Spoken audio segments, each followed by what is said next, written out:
Hello students, in this lecture I will be discussing with you about Wien bridge oscillator. This is another type of RC oscillator in which a nearly balanced bridge is used as the feedback network. So we were discussing about the RC oscillators in the last lecture, last two lectures we have discussed about the RC phase shift oscillator. So in this case, continuing with the RC oscillators, this lecture is about Wien bridge oscillator. So this is basically another type of RC oscillator. Now in this case, the a nearly balanced bridge balancing is used, and that is used as feedback network here in this case. So let us first draw the basic circuit for the Wien bridge oscillator. Suppose this is the amplifier we have, and its output is shown like this, which is VO, and we are taking out two connections from the output, one from the positive and another from the negative terminal, and this the tapping from the output is to be connected through the feedback network to go into the input, for in case of any type of feedback amplifier. Now here the feedback network is nothing but a bridge, and this bridge is having four arms. In one of the arm there is a capacitor and a resistor connected in series, and in another series connected arm a resistor R is connected in parallel to a capacitor C, and in the other two arms of the bridge two resistances are connected in this fashion, having value R1 and R2 as shown in the diagram. So this is the bridge, and now the connections, this is the positive side from the output is connected to this node of the bridge, and the negative side is connected to this node of the bridge, just the opposite. You can see these two connections from the output are connected at the opposite ends, opposite nodes of the bridge, and the other two nodes, one is this one, this node is connected in this fashion, and here it is a bridging connection, that is it marks this bridging means it is overlapping connection, and this is produced at the input of the amplifier. This side is plus, and the other side, that means this node is having its opposite node here, and this node is connected to the negative end of the amplifier. So between this plus and minus we should mark it as Vi. So this is the input to the amplifier. The input is taken from these two opposite nodes, and output is tapped from this terminal VO, and they are connected at these two oppositely placed nodes of the bridge. Now here you can see that this node voltage with respect to suppose the ground, this particular node is connected to ground here,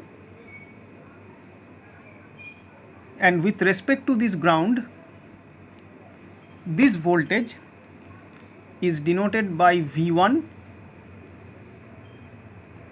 This particular node voltage is denoted by V1, and this voltage with respect to ground is denoted by V2. That means this node, and exactly opposite to that this node, this is actually, this node is connected to the negative terminal of the amplifier, and between the negative terminal of the amplifier the measured voltage with respect to ground is V2. So this is nothing but the circuit connection of Wien bridge oscillator, where this bridge is called Wien bridge, And why it is called RC oscillator? Because you can see that only R and C have been used to form this bridge, and if we analyze this bridge, these two arms comprising R and C in series and R and C in parallel is forming, this is the total feedback network here. So that means for Wien bridge oscillator, the feedback network is comprised of a series combination of RC and a parallel combination of RC. Now if we want to separately draw its feedback network of Wien bridge oscillator, it should be look like this.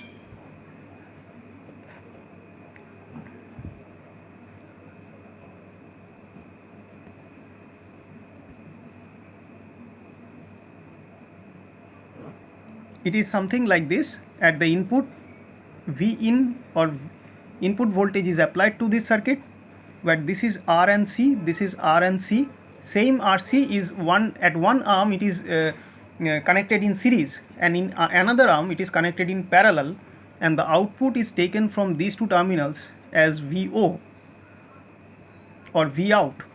Now this circuit is only the representation of these two arms separately, and this circuit is called lead lag circuit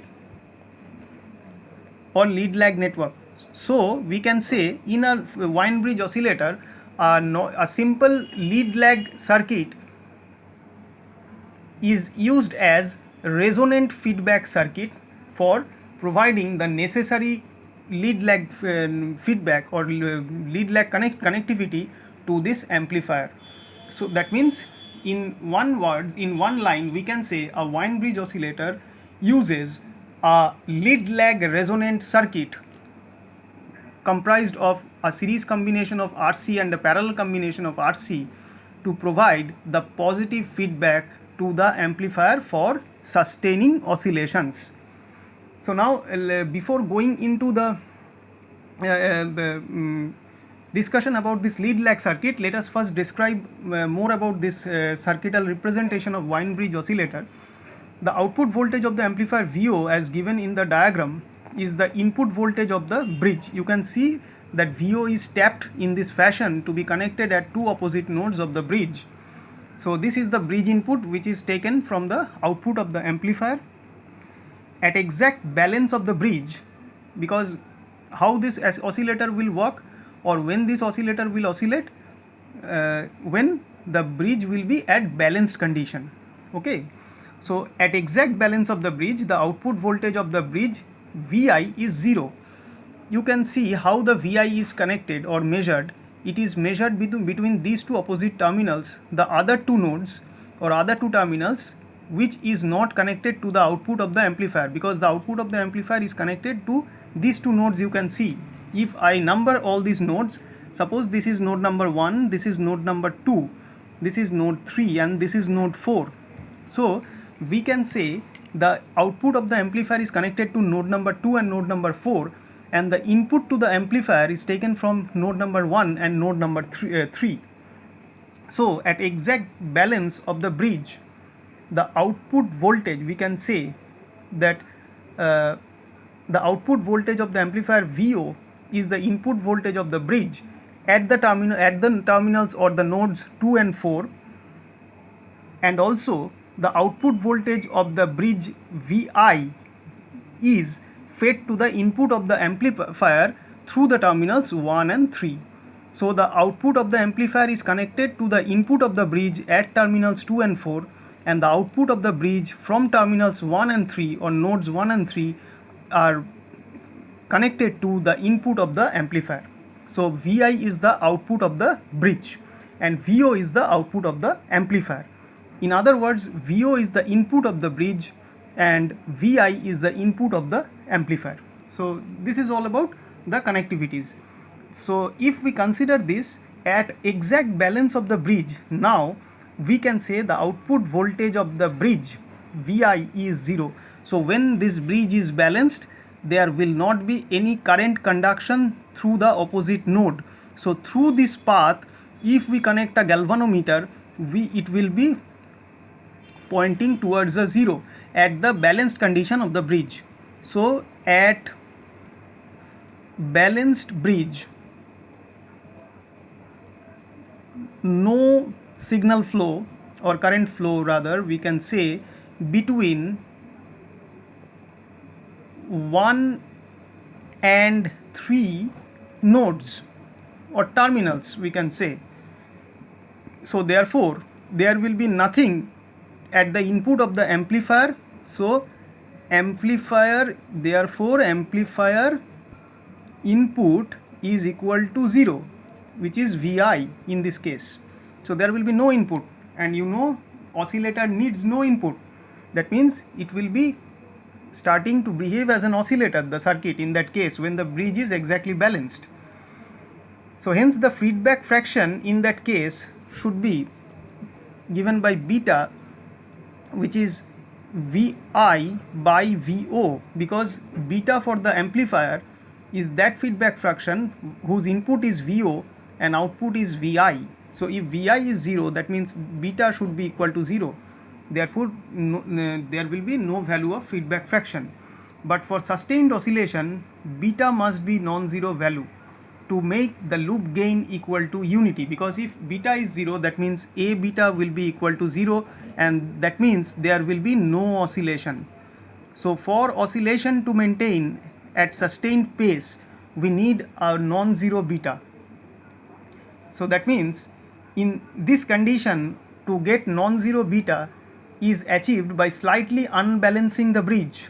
Now at balance condition, beta will be 0, so we need for sustained oscillation unbalanced bridge. And how the unbalancing of the bridge can be achieved? By slight modification of this condition, by changing the ratio between the resistances R1 and R2. That means these two resistances, the other two resistances which is not a part of the feedback network, R1 and R2, if we modify their values a little bit, then the bridge should become unbalanced, because at the balanced condition, you know, for any bridge at balance condition, the ratio of the, when it is balanced, the ratio of the opposite arm resistances is equal.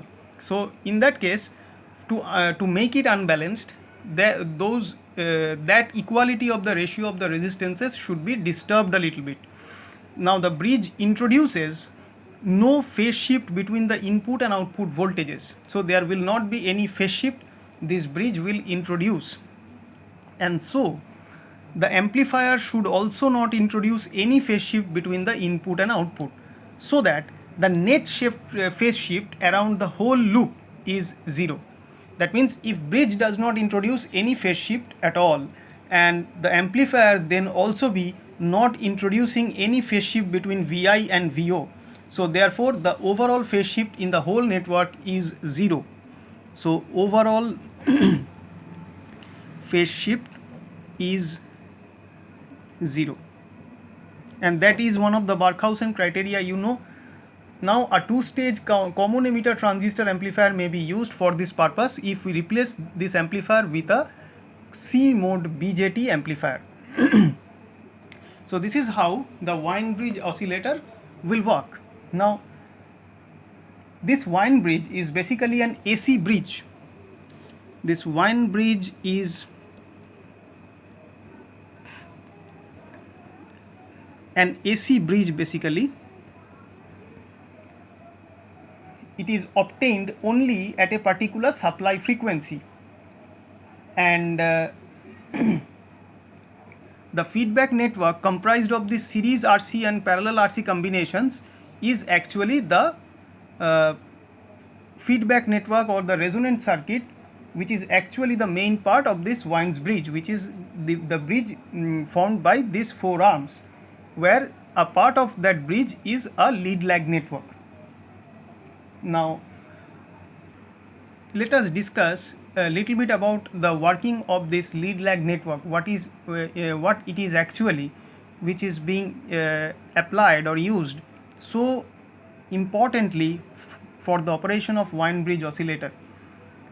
Now this is a resonant feedback circuit, the lead lag circuit. I have already told you, at very low frequencies the series capacitor appears open to the input signal, this one. This will be behaving as an open circuit to this V in for low frequencies, because you know for low frequencies or frequency equal to DC, the capacitor behaves as an open circuit and there will not be any output based on the input for low frequencies.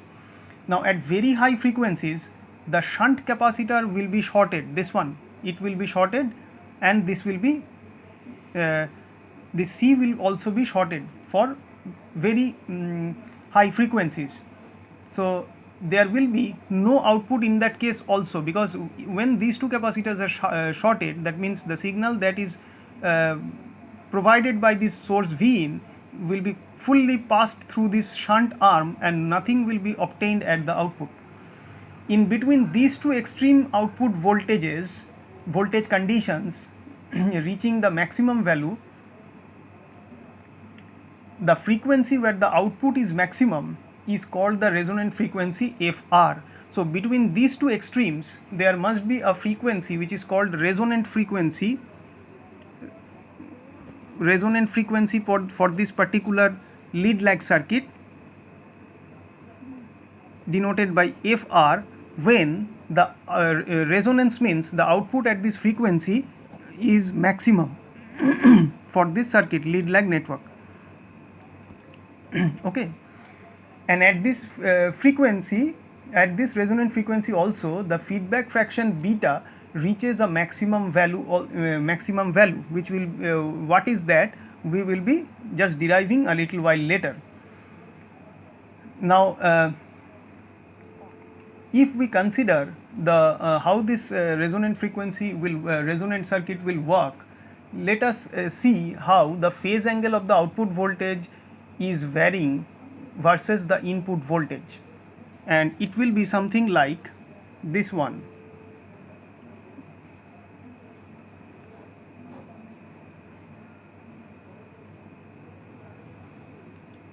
If we plot frequency at the x-axis and phi the phase angle between the V in and V out in the y-axis, the characteristic should look like this, where the intersection of this characteristic curve with the frequency axis is given by Fr, which is the resonant frequency, and corresponding to the resonance condition the phase angle is 0 degree, the overall phase difference between the input and output, and above 0 degree this intersection with the y-axis will be giving us plus 90 degree, and the when this curve is getting flatter, corresponding to that point the phase will be minus 90 degree. So this is the difference of frequency versus phase for this lead lag circuit. Now once again, at very low frequencies the phase angle you can see is positive or leading. When frequency is low, that means the phase angle is growing, that is it is growing from 0 to 90 degree, that means the circuit will act like a leading circuit. The phase difference between V out and V in will be leading from one with respect to the other, that means the output will be at a leading phase with respect to input. Again, at very high frequency the phase angle is negative, that means the phase angle will be trailing, so the output phase will be trailing the input phase, and almost it is 90 degree when at this point the characteristic at this particular frequency the characteristics is getting flatter. Now between these two extremes at the resonant frequency the phase shift is 0, as you can see from this characteristic curve, and if we see that how the magnitude of this particular circuit lead lag circuit looks with respect to frequency, if we plot beta in the y-axis, the feedback ratio versus frequency, we will be seeing that the feedback gain or the value of beta should be maximum at a point here which is equal to the resonant frequency, that is Fr, and this value we will be finding a little while later that this will be something 1/3, and below that frequency or above that frequency the beta value or the magnitude of the beta or the feedback gain is decreased. So this is how this circuit will work that at very low frequency there will be low gain, at very high frequency there will be low gain. As I have discussed a little while earlier, I have explained at low frequencies because of this capacitor being open circuit, there will be less amount of output or no output, therefore the gain decreases at low frequency, at frequencies lower than FR, and at frequencies greater than FR, that means the resonant frequency, because of this capacitor is getting shorted, so all of the signal at high frequencies, very high frequencies, it will go inside this through this shunt path or the parallel path, and nothing will be there at the output. So then also when F is greater than FR, the feedback gain is also decreased. There will be no output through the feedback circuit. So when the output through the feedback circuit, which is this lead lag circuit, will be maximized between these two extremes, between very low and very high frequencies, and at a frequency equal to FR, which is the resonant frequency, then the feedback gain is maximum. Okay, so if we now want to draw the phasor diagram between the input and output voltages, we can see the Vin is here, the vector representing the voltage Vin.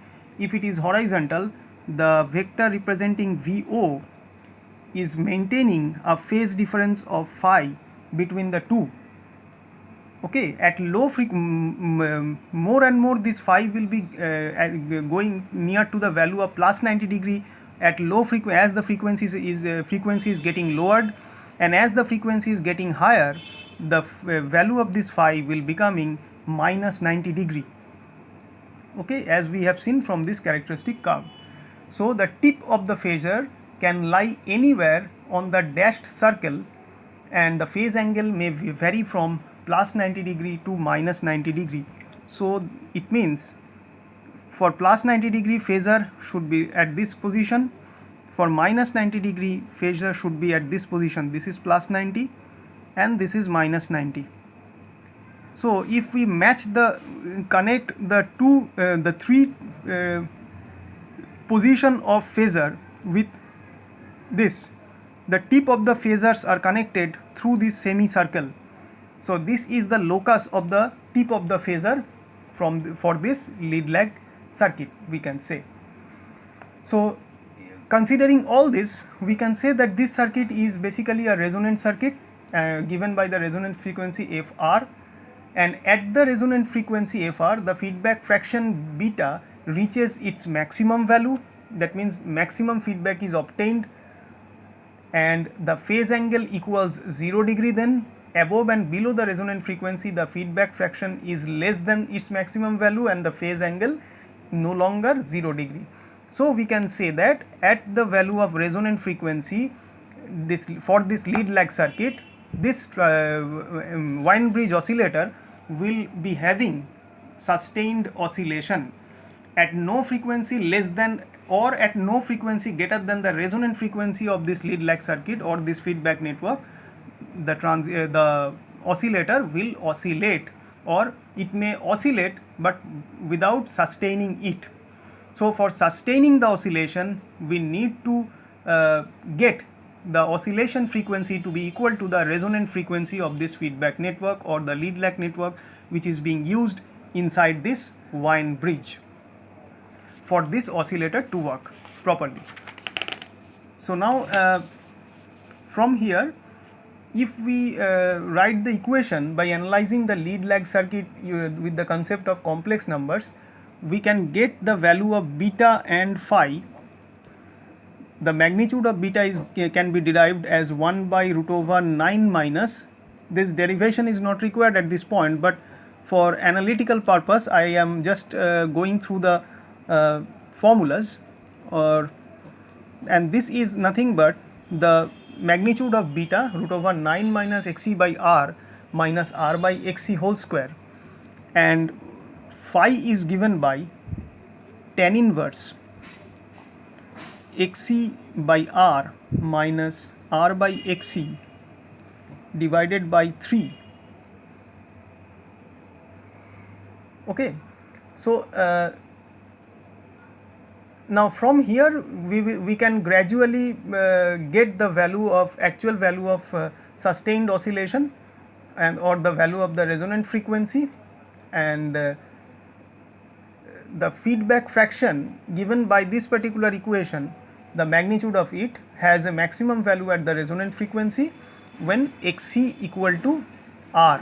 So, at fr, f equal to fr, xc will be equal to r, and if you put xc equal to r over here, beta should be 1/3. So, beta should be having this 1/3 value as the maximum value. This is the maximum value of beta at frequency f equal to fr, that means at resonant frequency. So, this is the way how this how the operation of the Wien-Bridge oscillator can be explained, and also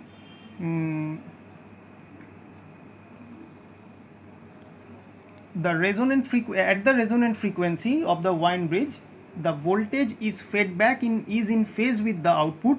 So, what we can conclude from here, that the voltage at the resonant frequency, the phase difference between V out and V in, we have seen in the characteristic curves a little while earlier. In this characteristic curve, we can see that at FR the phase difference between V in and V out is 0. So, this is 0.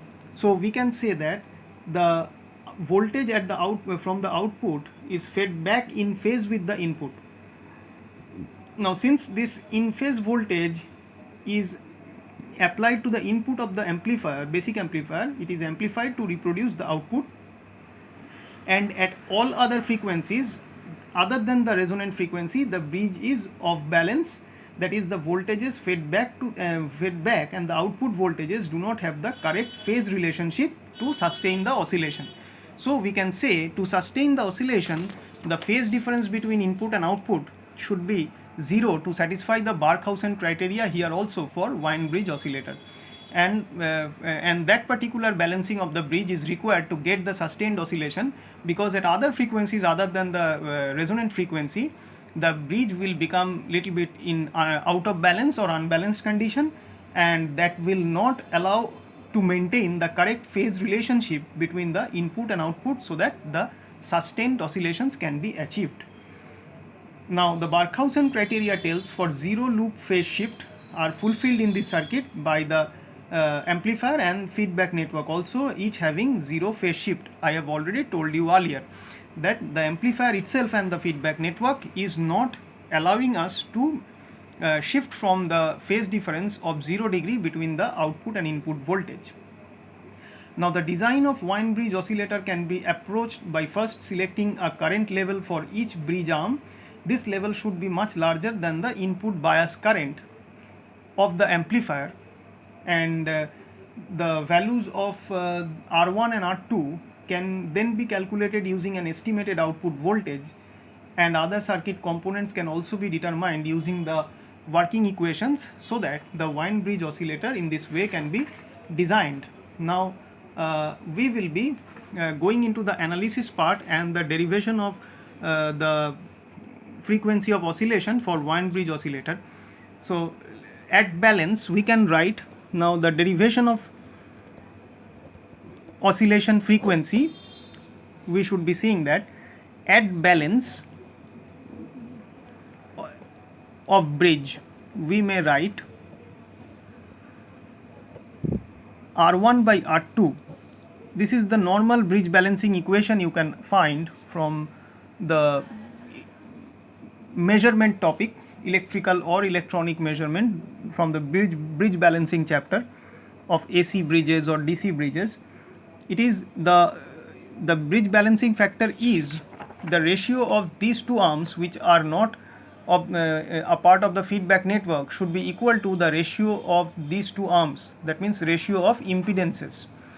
So, without the feedback network the ratio of the two arms is R1 and R2, and with the feedback network using this one R and C, the series arm, we can write it as R minus JXC, and for the parallel arm this R and C should it should be the equivalent impedance should be written as R into minus jxc divided by r minus jxc. R into minus jxc divided by r minus jxc. So this divided by this whole expression is basically the this is at the balancing condition can be written. The ratio of the impedances are the same for the bridge, where xc is given by, it is 1 by omega rc. xc is given by 1 by omega rc, omega r being the angular frequency at balance. This omega r is called angular frequency at balance condition, bridge balance condition, balanced condition. Okay. Now this equation on simplification, if we simplify this equation, we should be getting R1 divided by R2 is equal to 2 plus, if we simplify and separate the real and imaginary part, 2 plus j into r square. That means first of all we need to rationalize this, and therefore after simplification, separating the two parts of real and imaginary, j into r square minus xc square divided by rxc. Okay. And now if we want to equate the real and imaginary parts at the both side of the equation, you can do the simplification of your own. This is very simple. If you just simplify through rationalization process and separating out the imaginary and the real parts, you should be getting this expression. And if we now compare the two real and imaginary parts at the two sides of the equal sign, we should be getting R1 and R1 by R2 is equal to 2. That means by comparing real and imaginary parts at the two sides of the equal sign. So by comparing the real part, it is R1 by R2 equal to 2 and r square minus xc square divided by rxc is equal to 0. So from this we can write r square is equal to xc square. So from here we can write r is equal to xc plus minus xc, minus is insignificant, so it is r equal to xc. So now if we replace the value of xc from here, we know what is xc, it is 1 by omega rc. So 1 by omega rc is equal to r. Therefore what is omega r? It is given by 1 by rc, and from here if we convert it into f, what is fr? Because omega r, it is 2 pi f, so fr is nothing but 1 by 2 pi rc, because in place of omega r we have written 2 pi rc, 2 pi fr. This omega r can be written as 2 pi fr, so fr should be 1 by 2 pi rc. So put this expression inside a box. Now here this term fr is called frequency of oscillation. This fr is called frequency of oscillation, or we can say this is actually the resonant frequency of the lead lag circuit. Now at balance, the voltages across the lower bridge arms, that is V1 and V2, I have shown you in the diagram. This is V1, the lower arms, and this is V2. That means this point and this point between for the node terminal 1 with respect to ground and for node terminal 3 with respect to ground, they are respectively V1 and V2. These are the lower bridge arms. they are equal and given by, at balance, you can understand from the bridge balance condition that there should not be any current that is flowing through the between I and 3 between nodes 1 and 3, and Vi in that case is equal to 0. I have told in the beginning that when Vi will be 0 at the bridge balance condition, there will be no current flow between 1 to 3, these two nodes, and in that case Vi will be 0. Now if there is no current flow between these two, that means we can say that the potential at node 1 should be equal to potential at node 3. Therefore V1 and V2 is equal for at the balance condition, and therefore at balance condition we can write V1 is equal to V2. Now how V2 can be found? V2 can be found by, this is V2. V2 is nothing but the voltage across this resistance R2. That means if we consider this R1 and R2 as a voltage divider circuit, then the voltage across R2 is this VO, from which the potential V2 has been derived with the help of this series connected resistances R1 and R2. So we can, applying the potential divider rule on VO, R1 and R2, we should get V2, and at the same time we should get V1. So we can write here as V1 equal to V2, that is given by R2 divided by R1 plus R2 into the output voltage VO, using potential divider rule. Because V1 and V2, as you can see, it is obtained from tapping the voltage from VO, okay, from the output voltage. By tapping the output voltage, we should be getting the passing through the feedback network and getting into the input of the amplifier in terms of Vi. So you can see from here, this V1 equal to V2 is equal to R2 by R1 plus R2 into VO. This is from using potential divider rule. Now using this equation, R1 equal to R1 by R2 equal to 2. If we use this equation over here, we can write it as V1 equal to V2, that is equal to R1 equal to 2R2. So R2 divided by R1, in place of R1 write 2R2 plus R2 into VO. That means it is 1/3 VO. So what is the lower arm voltages, V1 and V2? It is 1/3 of output voltage at bridge balance condition.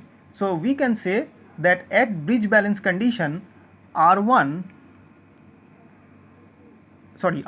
divided by R1 plus R2 is basically 1/3, and V1 by VO is equal to V2 by VO, that is equal to 1/3. So these are some of the relations which is easily obtained from this overall calculations or computations. Now as we have discussed earlier, the output voltage Vi from the bridge which is provided to the input of the amplifier must not be 0 for all oscillations to occur. This is that means Vi should not always be 0. That means we can say this is accomplished by taking the ratio of R2 by R1 plus R2 smaller than 1/3. So if we maintain this relation, then we can say that for not all the cases that Vi should be 0. If we maintain this one, only Vi should be 0 when this is equal to 1/3.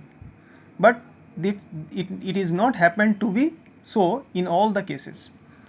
Thus, we can write R2 by R1 plus R2 in those cases where Vi is not to be 0, this is equal to 1/3 minus 1 by k.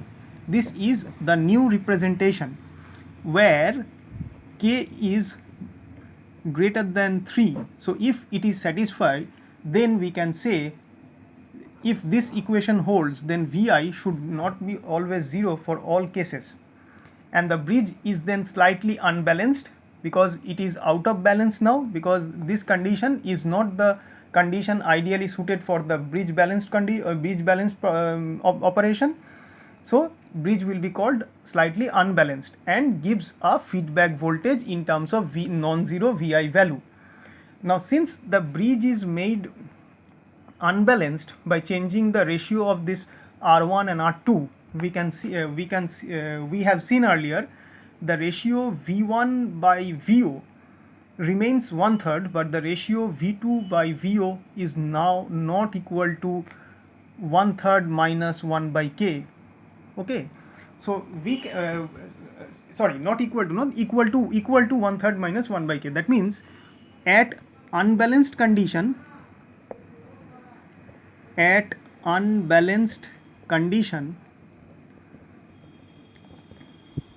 we have seen earlier that although V1 by VO is 1/3, but at the same time V2 by VO cannot be said it is 1/3, because now the bridge is slightly unbalanced. So rather now V2 by VO should be equal to 1/3 minus 1 by k, considering this fact. So this expressions now establishes the unbalanced condition of the bridge, for which not for all cases oscillations to occur for Vi equal to 0. So these two expressions will establish the fact that Vi should be having non-zero value. For this case, Vi should be having non-zero value. So the voltage Vi will be given in that case. You can see from the circuit diagram that this Vi is nothing but V1 minus V2, that is Vi, because V1 is connected at here, and from this node 1 it is connected to minus, and from 3 it is connected to plus of Vi. So we can say that the voltage Vi can be written as V1 minus V2, that is equal to 1/3 minus 1/3 minus 1 by k.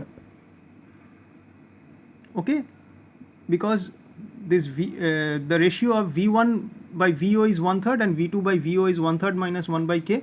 So if we replace that, then we should be getting this thing into VO, taking VO as common. So this is 1/3 for V1, and for V2 the relation with V2 and VO is 1/3 minus 1 by k.